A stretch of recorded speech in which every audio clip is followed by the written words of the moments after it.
원시 공단계 고대 노예제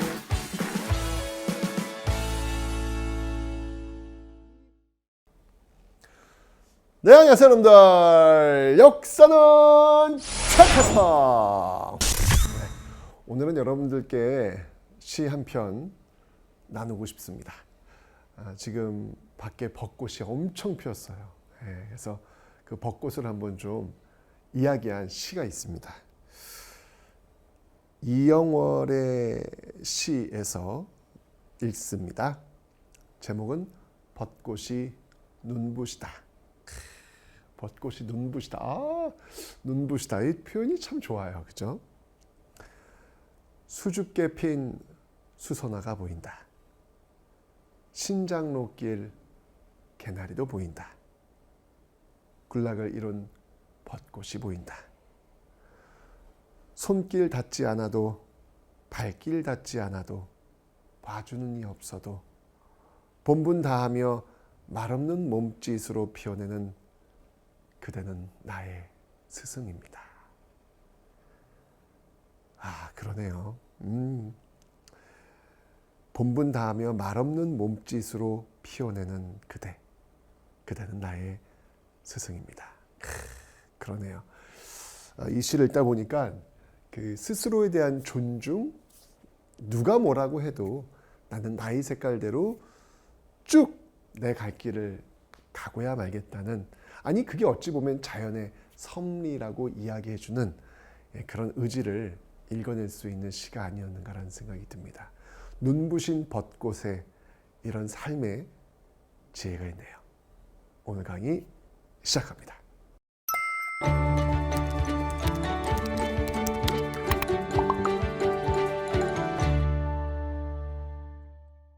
자, 이제 오늘은 이 개화기의 마지막 시간입니다. 문화 파트를 한번 살펴볼 텐데요.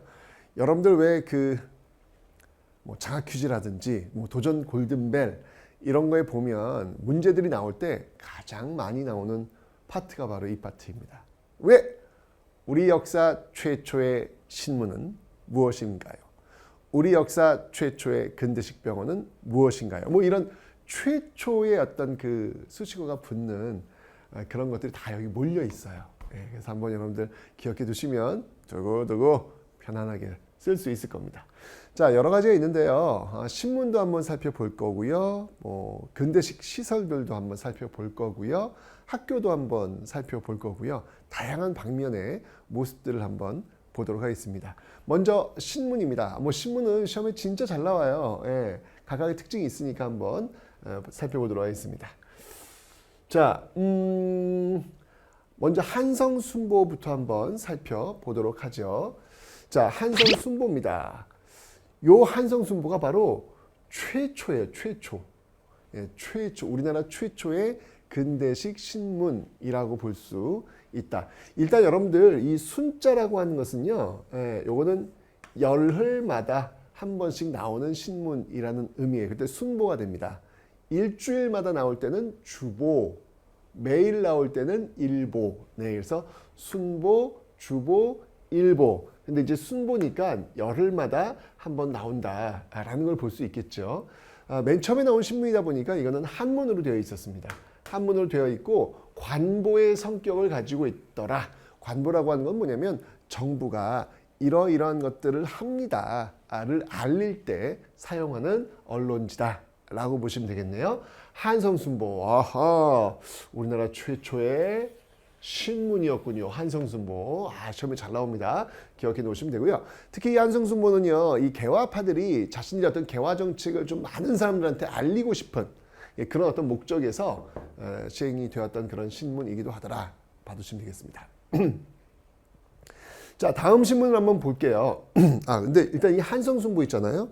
이 한성순보를 발간한 곳이 있어요. 그곳이 어디냐면 바로 여기 방문국이라는 곳입니다. 방문국.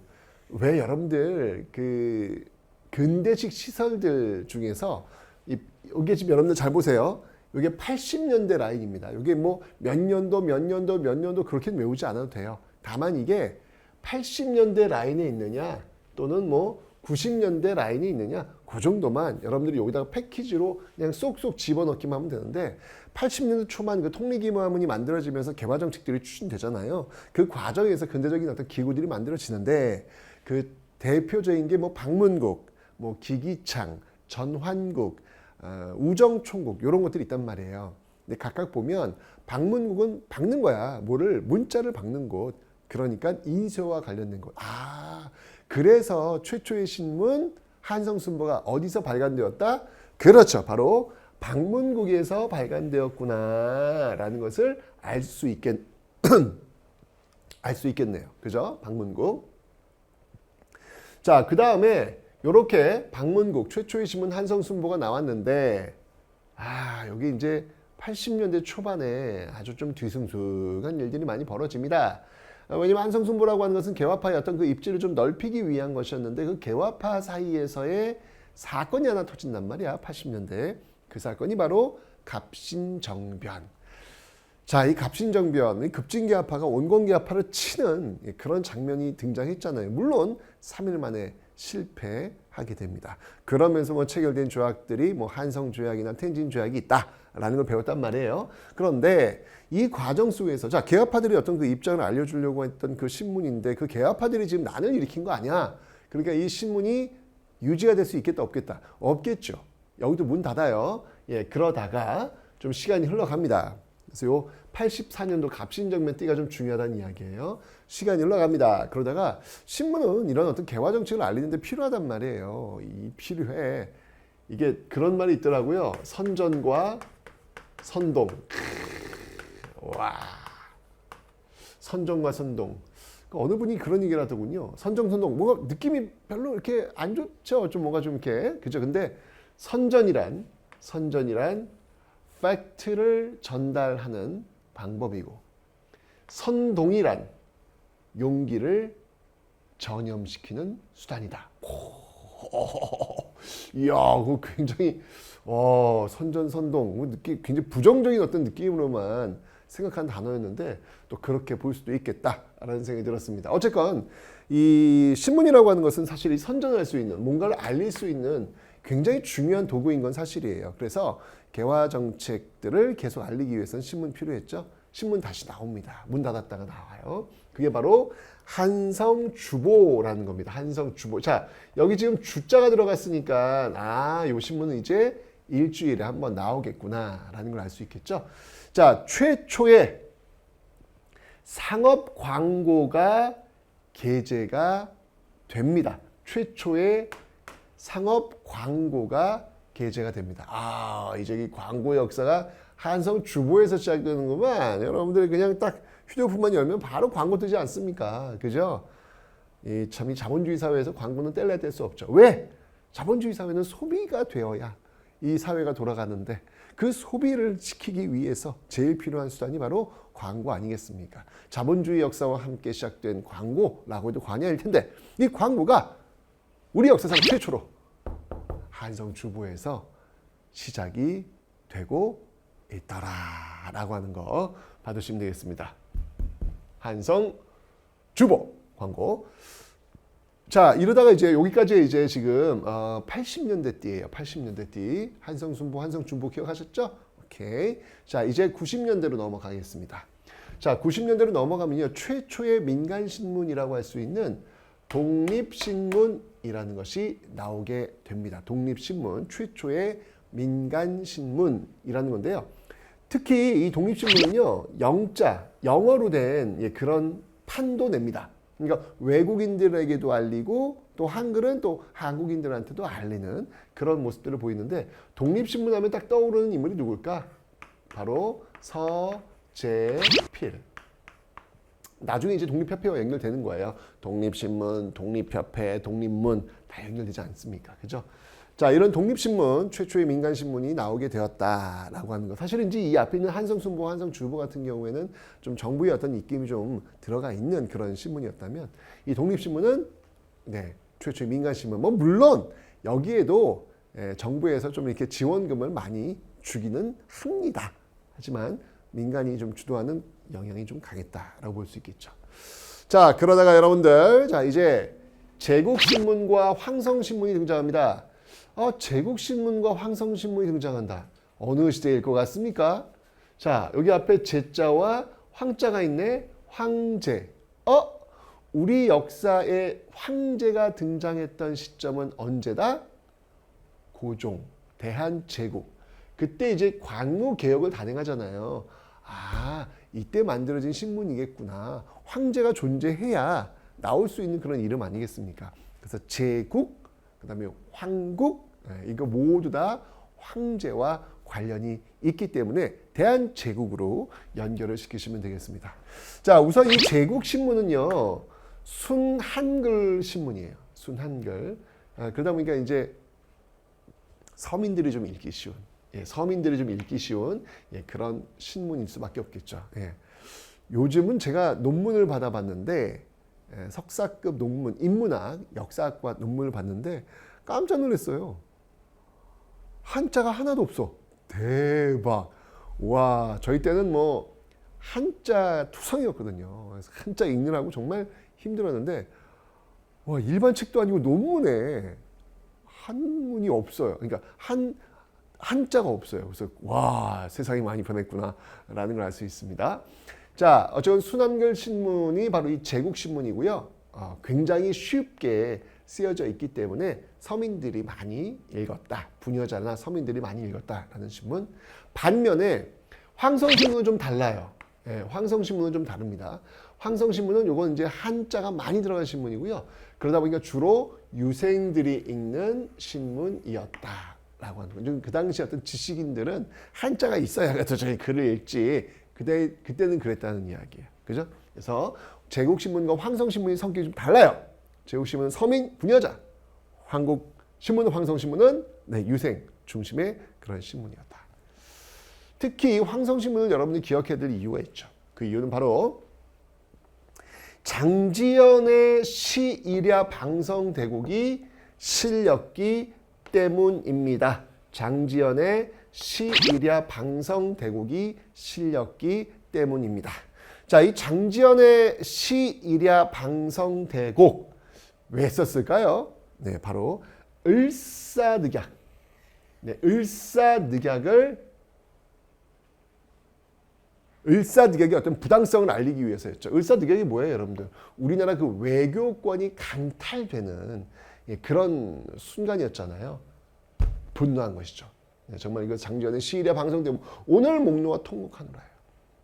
그 내용을 보면요, 정말 그 을사오적들 이완용, 이지용, 이근택, 박재순, 권중현 이 개되지만도 못한 이런 어떤 표현을 격하게 써가면서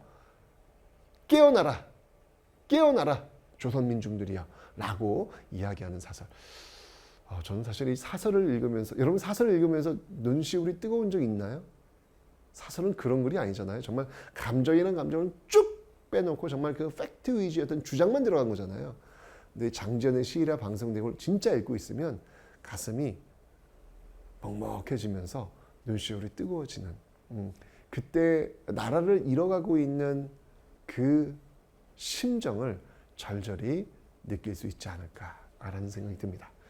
자, 그 신문, 이 장지연의 시일야 방성대국이 실린 게 바로 황성신문이더라. 그래서 이제 황성신문도 시험에 잘 나오는 시험이 되겠습니다. 됐죠? 자, 그런데 1900년대로 들어올게요. 80년대에 있었던 뭐 한성순보, 한성주보가 있고 90년대 독립신문과 제국신문, 그다음에 황성신문이 있다면 90년대에 발간한 대표적인 신문으로는요, 바로 이 대한매일신보가 있습니다. 이거 완전 중요해. 이 대한매일신보 완전 중요해. 대한매일신보 완전 중요해요. 별이 5개. 별이 5개.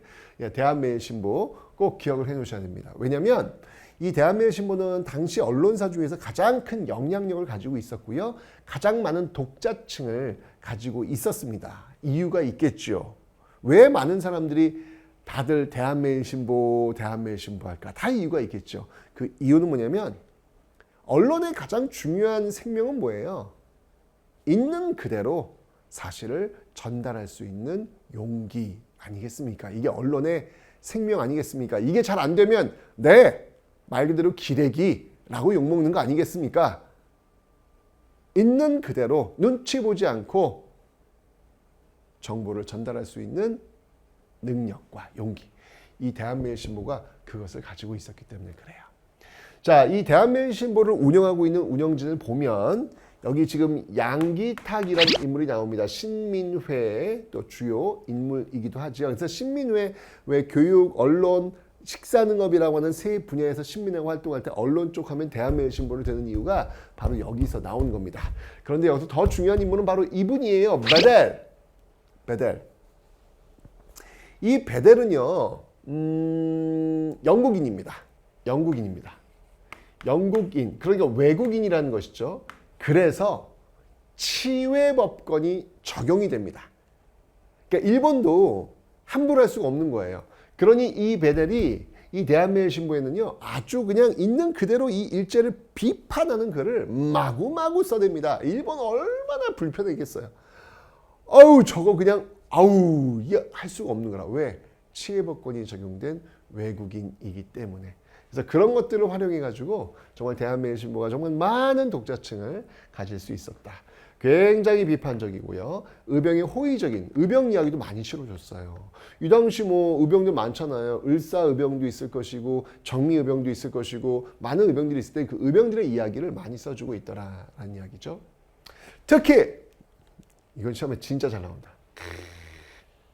나중에 대구에서 출발했던 국채보상운동 기억나시죠 여러분들? 예, 서상돈, 김광재 이런 인물들이 중심이 되었던 운동, 국채보상운동 대구에서 출발했다고 했는데 이 국채보상운동을 전국적으로 확산시키는데 크게 기여한 신문이 바로 대한매일신보예요.